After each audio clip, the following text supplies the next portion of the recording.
શ્રી યોગ વશિષ્ઠ મહારામાયણ સાંભળનારા સર્વ ભાવિક ભક્તજનોના હૃદયમાં વિરાજમાન પરમાત્માને મારા પ્રણામ।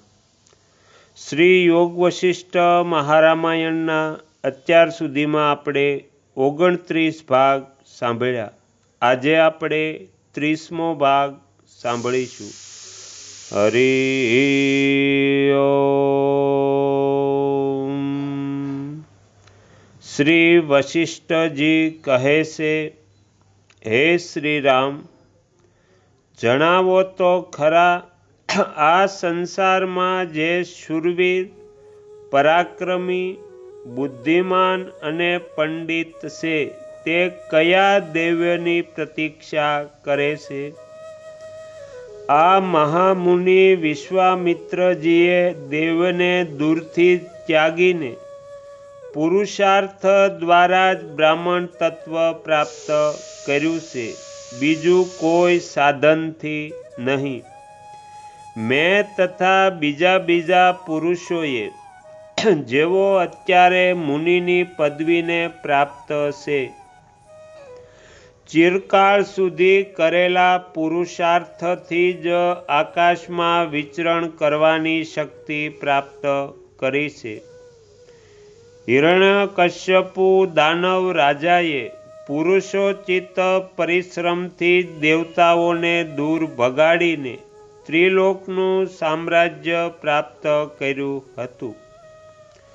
આ સિવાય ઇન્દ્ર વગેરે દેવેશ્વરોએ પુરુષોચિત પ્રયત્નથી જ શત્રુ સેનાને છિન્ન ભિન્ન અને જર્જરિત કરીને દાનવો પાસેથી બળપૂર્વક આ વિશાળ જગતનું રાજ્ય છીનવી લીધું હતું। શ્રી રામ પૂછે છે, હે ભગવાન, તમે તમામ ધર્મના જ્ઞાતા છો। હે બ્રહ્મન, સંસારમાં જેની મોટી પ્રતિષ્ઠા છે તે દૈવ્ય ભાગ્ય શું છે? દેવ કોને કહે છે એ જણાવો। શ્રી વશિષ્ઠજી કહે છે, હે રઘુનંદન, જેને ટાળી ન શકાય એવા ફળથી શોભાયમાન યુક્ત પુરુષાર્થ દ્વારા પ્રાપ્ત થયેલા ફળને શુભ અને અશુભ ભોગને દૈવ્ય કહે છે। અર્થાત પુરુષાર્થ દ્વારા શ્રેષ્ઠ અને હીન કર્મોનું જે પ્રિય અને અપ્રિય ફળ પ્રાપ્ત થાય છે તેને દૈવ્ય નામ આપવામાં આવ્યું છે। એકમાત્ર પુરુષાર્થથી સિદ્ધ થનારું જે અટળ ફળ છે તે જ આ લોકમાં દૈવ્ય શબ્દથી ઓળખાય છે।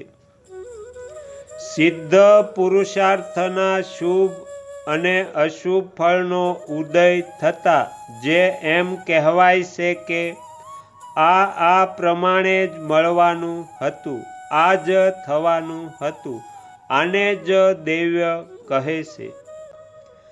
કર્મફળની પ્રાપ્તિ થઈ ગયા પછી જે એમ કહેવામાં આવે છે, આવી જ મારી બુદ્ધિ થઈ ગઈ હતી, આવો જ મારો નિશ્ચય હતો, આનું નામ દૈવ્ય છે।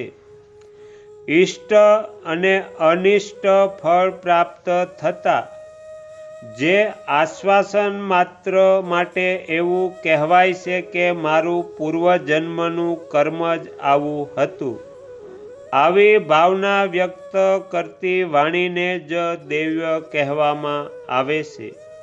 હે શ્રી રામ, મનુષ્યોના મનમાં પહેલા જે અનેક પ્રકારની વાસનાઓ હતી તે જ વર્તમાનમાં કાયિક વાચિક કર્મરૂપે ફેરવાઈ ગઈ છે। જીવમાં જે પ્રકારની વાસના હોય છે તે તુરંત તેવા જ કર્મ કરે છે। મનમાં વાસના એક પ્રકારની હોય અને તે કર્મ બીજા પ્રકારનું કરે એ સંભવ નથી। જે ગામમાં જવાની ઈચ્છા રાખે છે તે ગામમાં અને જે નગરમાં જવાની ઈચ્છા રાખનાર તે નગરમાં પહોંચે છે. જે મનુષ્ય જે વાસનાયુક્ત છે તે મનુષ્ય તે માટે સદા પ્રયત્ન કરે છે. પૂર્વજન્મમાં ફળની તીવ્ર અભિલાષા હોવાથી જે કર્મ પ્રબળ પ્રયત્નથી કરવામાં આવ્યું હોય છે તે જ આ જન્મમાં દૈવ્ય નામે કહેવાય છે. પૂર્વજન્મના તે કર્મનો પર્યાયવાચી શબ્દ દૈવ્ય છે. કર્મ કરનારાઓના બધા કર્મો આ જ પ્રમાણે થાય છે. આપણી પ્રબળ વાસના જ કર્મ છે. વાસના મનથી અલગ નથી અને મન જ પુરુષ છે. અર્થાત પુરુષનો સંકલ્પ હોવાથી તે પુરુષ રૂપ જ છે.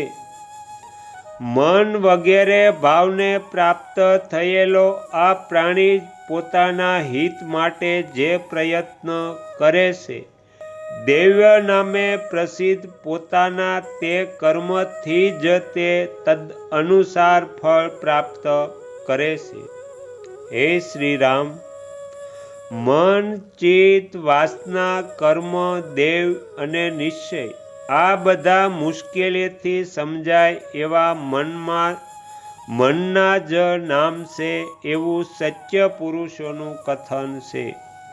હે શ્રી રામ, આ પ્રમાણે પૂર્વોક્ત સંજ્ઞાઓ ધારણ કરનાર પુરુષ પોતાની સુડદ વાસના દ્વારા દરરોજ જેવો પ્રયત્ન કરે છે તે મુજબ તેને પર્યાપ્ત ફળ મળે છે. હે રઘુનંદન, આ પ્રમાણે પૌરુષથી મનુષ્ય આ જગતમાં બધું જ પ્રાપ્ત કરી શકે છે, ભાગ્યથી નહીં.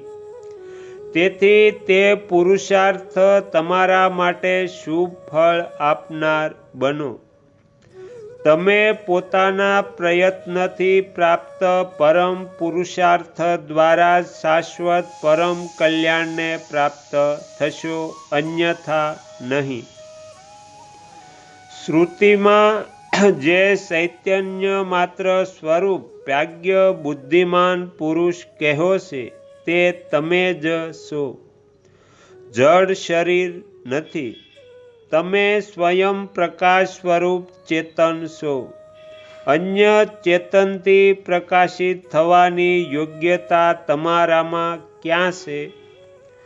જો તમને બીજું કોઈ ચેતન પ્રકાશિત કરે છે એવું માની લેવામાં આવે તો પછી તેનું બીજું કોણ પ્રકાશિત કરે છે આ પ્રશ્ન ઊભો થશે. જો તેનો કોઈ અન્ય પ્રકાશક હોય તો પછી આને કોણ પ્રકાશિત કરશે? આ રીતે અવ્યવસ્થા દોષ પ્રાપ્ત થાય છે.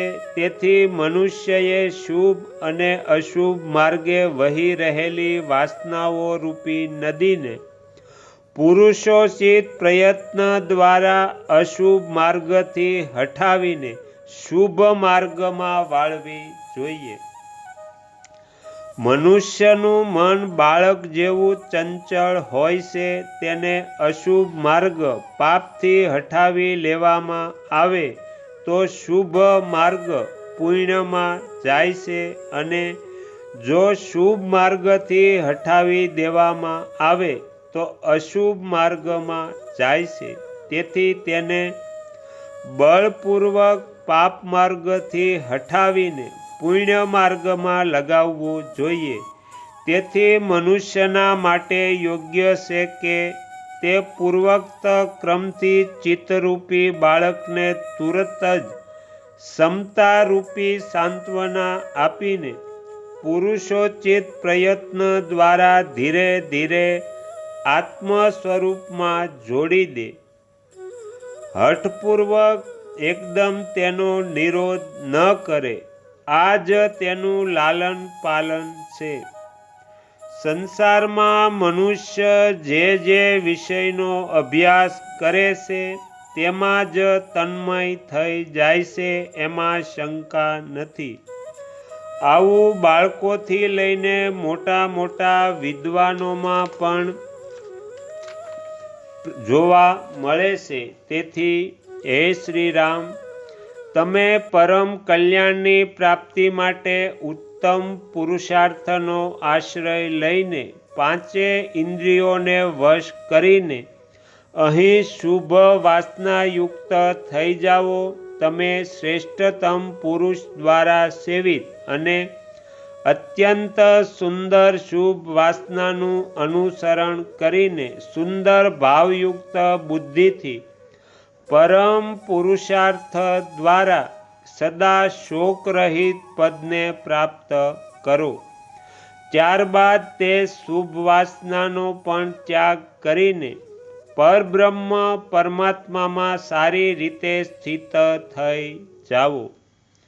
તો અહીંયા શ્રી યોગ વશિષ્ઠ મહારામાયણનો 30મો ભાગ સમાપ્ત થાય છે. હવે પછીના વિડીયોમાં આપણે 31મો ભાગ સાંભળીશું.